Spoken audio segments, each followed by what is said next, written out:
भूमि सर्वे से जुड़ी हुई हर एक अपडेट को सूर्य विहार लगातार अपने दर्शकों को बता रहा है, क्योंकि 31 मार्च को मियाद खत्म हो रहा है कागजात जमा करने का और फरवरी का ये महीना चल रहा है। आज तारीख है 2 फरवरी और फरवरी महीने में हमारे अनुसार कई अधिकारियों से मेरी बात हुई थी। हमने एक अधिकारी का आपको इंटरव्यू भी दिखाया था, जिसमें उन्होंने कहा था, ये खुलासा किया था कि फरवरी महीने से ही जमीनों पर अमीन उतरेंगे और मापी शुरू हो जाएगी। सबसे पहले सरकारी जमीनों का मापी होगा।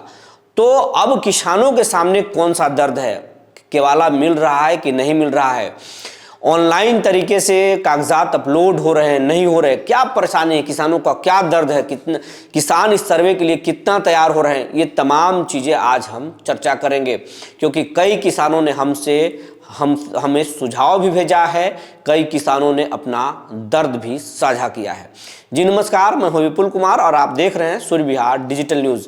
अब हम बिहार के तमाम किसानों से, रैयतों से, बिहार के तमाम बिहार वासियों से ये अपील करना चाहते हैं, ये सूर्य विहार चैनल आपका चैनल है। इस चैनल पर सबसे बड़ा हक आपका है, क्योंकि आपके आशीर्वाद से ही हम शून्य से यहाँ तक पहुँचे हैं। बिहार की आबादी करीब 13 करोड़ है और करोड़ों मोबाइल यूज़र हैं, यानी मोबाइल पर जुड़े रहते हैं। और आज आप समझते हैं परिवार से ज़्यादा समय लोग मोबाइल को दे रहे हैं, और तो ये हालांकि ये सही नहीं है, परिवार को टाइम ज़्यादा देना चाहिए। लेकिन अब मोबाइल आपकी ज़रूरतें बन गई हैं, इसी से आप अपडेट होते हैं और इसी मोबाइल पर आपका ये सूर्य विहार चैनल है। तो आप अपने चैनल को अपना प्यार दें। 88,000 अभी चैनल है, लेकिन आप इसे 88 लाख तक पहुंचाएं, आप इसे 1 करोड़ तक पहुंचाएं, मिलियन में ले जाएं, यही आपसे अपील है हमारा। और अगर भूमि सर्वे से जुड़ी कोई शिकायत है, कोई आपका परेशानी है, तो आप हमें ज़रूर बताएं, कमेंट बॉक्स में लिखें। आपके कमेंट बॉक्स के आधार पर हम सरकार तक बातें रखेंगे और जो उनसे जवाब मिलेगा उसके आधार पर हम आपको अपडेट करेंगे। अब खबर आपको विस्तार से हम बताने जा रहे हैं। भूमि सर्वे फरवरी महीने से ही शुरू होने जा रहा है। अधिकारियों के अनुसार सबसे पहले सरकारी ज़मीनों पर अमीन पहुंचेंगे, वहां पर एटीएस मशीन के माध्यम से मापी होगी और इससे सरकारी ज़मीनों का जो भी डेटा है वो सरकार के पास पहुंच चुका है, उसको ऑनलाइन एंट्री कर लिया गया है। अब हर मौजे में कितना ज़मीन है, कौन सा खाता है, कौन सा प्लॉट है, कितना उसका एराजी है, तमाम चीज़ें सरकार के पास पहुंच चुका है। क्योंकि बिहार भर के अंचल अधिकारियों से इसका पूरा जन्मपत्री, जो पूरा पुलिंदा है, वो सरकार अपने पास कर लिया था और भूमि सर्वे अधिकारियों को, बंदोबस्त अधिकारियों को सौंप दिया गया था। उसके आधार पर इसके पूरे डेटा तैयार कर लिया गया है और अब उसी डेटा के आधार पर किस अमीन जो है गाँवों में पहुँचेंगे, यानी मौजों में पहुँचेंगे और मापी करेंगे। सबसे पहले सरकारी ज़मीनों पर कोई रैयत अपना दावा नहीं ठोक सकते, क्योंकि वो सरकारी ज़मीन है। हाँ, आम ज़मीन, गैरमजुरवा आम ज़मीन पर कोई दावा नहीं ठोक सकता है। खास ज़मीन या गैरमजुरवा जो मालिक ज़मीन है, उस पर लोग कह सकते हैं कि ये ज़मीन मालिक के द्वारा मुझे मिला है और मालिक के द्वारा मिला है और हम पुश्तों से जोत रहे हैं, ये लोग कह सकते हैं। लेकिन सरकार सीधा आपसे रिटर्न मांगेगी और रिटर्न अगर आपको होगा तो दिखाएंगे आप, नहीं होगा तो आप आपत्ति कर सकते हैं। 3 आपत्तियों का मौका मिलेगा, लेकिन हर बार हर उस आपत्ति में आपसे रिटर्न मांगा जाएगा। लेकिन सरकार कह रही है कि आप रिटर्न दीजिए, लेकिन अधिकांश किसान, मतलब 99% से ज़्यादा किसान जो हैं, वो कह लें 99.5% जो किसान हैं उनके पास रिटर्न नहीं है। उनका कहना है कि मालिक ने हुक्मनामा दिया था, रिटर्न तो भू अर्जन कार्यालय को देना था।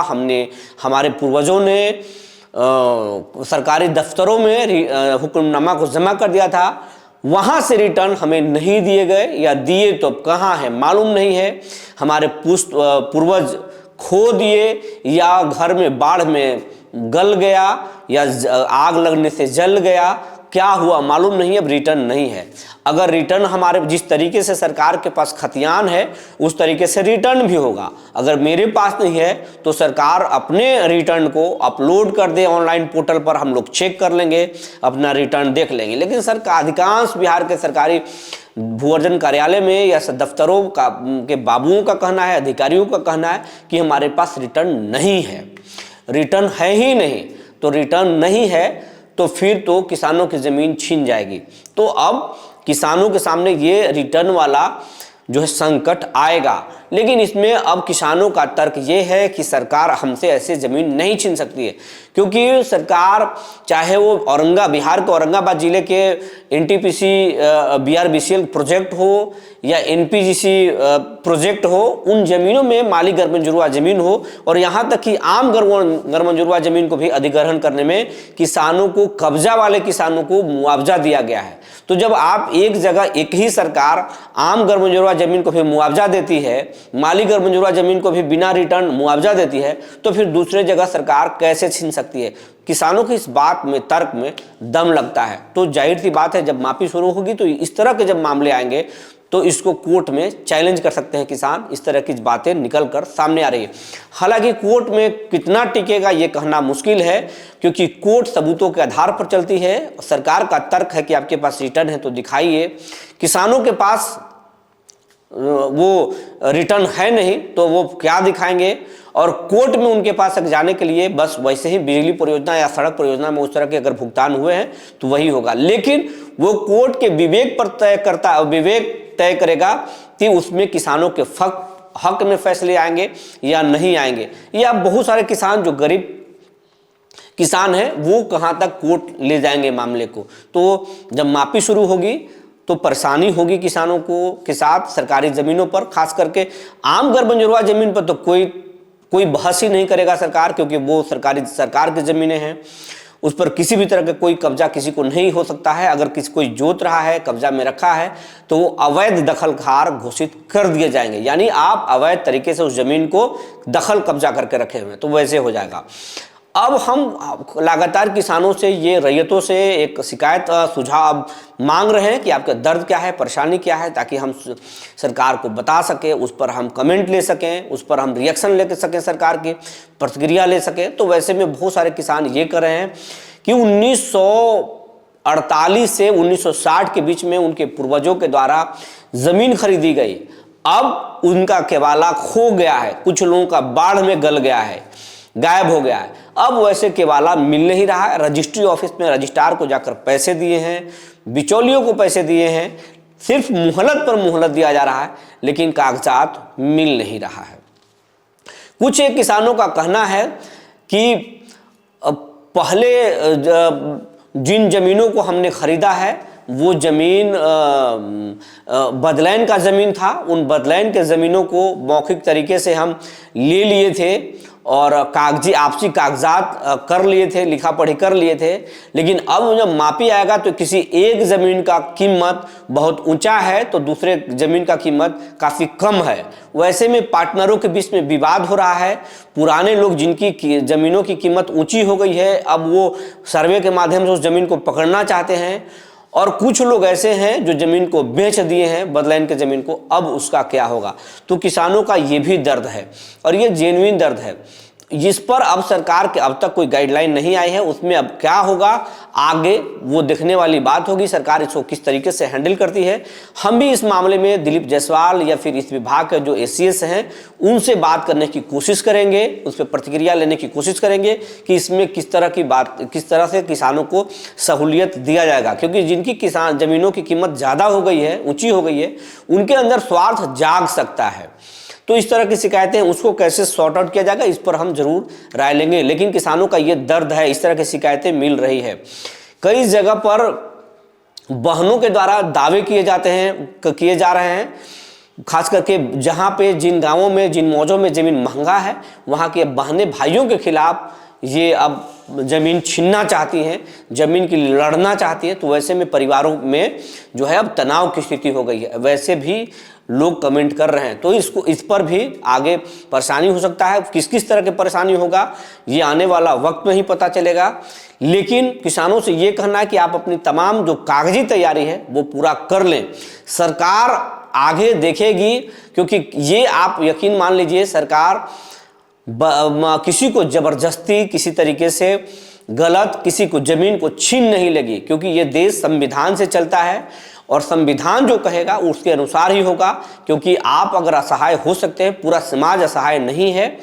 मीडिया है आपके साथ, हमारे जैसे लोग हैं आपके साथ, आपकी बात को, आपकी आवाज़ को हम उठाएंगे, सरकार के पास रखेंगे। आपके साथ गलत होगा तो पुरजोर तरीके से उसका विरोध करेंगे। हाँ, कुछ लोगों का कहना है कि ये सर्वे तो चल रहा है, लेकिन हमें दूसरे गांवों के मौजों के बारे में जानकारी है, वहाँ हमारा ज़मीन है, लेकिन कहाँ है, कौन का किसके कब्जा में है, ये पता नहीं है। वैसे ज़मीनों को हम क्या करेंगे? तो सरकार को ये देख लेना चाहिए और वैसे ज़मीनों के लिए कुछ रास्ता देना चाहिए। वैसे कमज़ोर जो बाहर में रह रहे हैं किसान लोग रह रहे हैं, जिनका ज़मीन है, पुश्तैनी ज़मीन है, उसको दूसरे लोग कब्जा करके रखे हैं, वैसे लोगों के लिए थोड़ा एक अलग से व्यवस्था करना चाहिए। कुछ लोग ये कह रहे हैं कि अगर हमारे ज़मीन का मामला कोर्ट में चल रहा है तो वैसे में हमारा भूमि सर्वे क्या होगा? आप हमें मार्गदर्शन करें। जिन ज़मीनों का, ये सूर्य बिहार से दर्शक पूछ रहे हैं कि जिन ज़मीनों का मामला कोर्ट में चल रहा है उन ज़मीनों का क्या सर्वे होगा, आप बताएं। तो आपको सूर्य बिहार ये बताता है कि जिन ज़मीनों का मामला न्यायालय में चल रहा है उन ज़मीनों का सर्वे नहीं होगा। लेकिन हाँ, अगर सर्वे को रोकने के लिए तत्काल आप कोर्ट में केस करेंगे तो इस तरह के सर्वे होगा। लेकिन पुराने जो मामले चल रहे हैं कोर्ट में, उन ज़मीनों का सर्वे नहीं होगा, उनको सरकार रोक देगी। तो ये तमाम चीज़ें थी जिसे आपको हमने बता दिया। और भी इस तरह की जानकारी हम आपको जुटाएंगे, सरकार के पास आपका बात रखेंगे। जो जानकारियां निकल कर आएगी हम खबरों के रूप में आपको बताएंगे।